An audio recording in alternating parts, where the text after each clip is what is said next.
রাসূল সাল্লাল্লাহু আলাইহি ওয়াসাল্লাম যেদিন জন্ম নিয়েছিলেন ওই সমাজের মধ্যে মানুষের বসবাস ছিল, কিন্তু মানুষের মধ্যে মনুষ্যত্ববোধ ছিল না, মানব ছিল, মানবতা ছিল না, পরিবার ছিল, পারিবারিক বন্ধন ছিল না, সমাজ ছিল, সমাজের বৌদ্ধ বুদ্ধি ছিল না।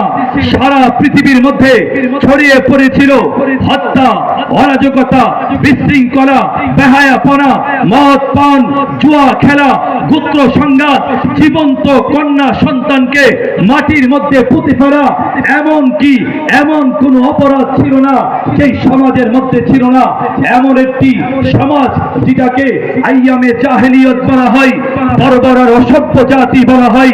মাত্র 23 বছর জিন্দেগিতে আল্লাহর কোরআনের মাধ্যমে একটা বর্বর অসভ্য জাতিকে সোনালী জাতি হিসাবে উপহার দিয়েছিলেন।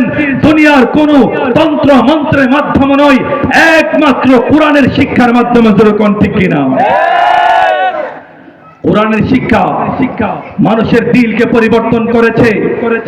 আজও যদি কোরআনকে ধারণ করে মুসলমান, ইহুদি, নাসারা, পৌত্তলিক, হিন্দু, যে কোনো ধর্মের অবলম্বী, তোমরা পরিষ্কার শুনে রাখো, ইসলাম ধর্ম ছাড়া আল্লাহ তাআলা অন্য কোন ধর্ম আল্লাহ কবুল করবেন না।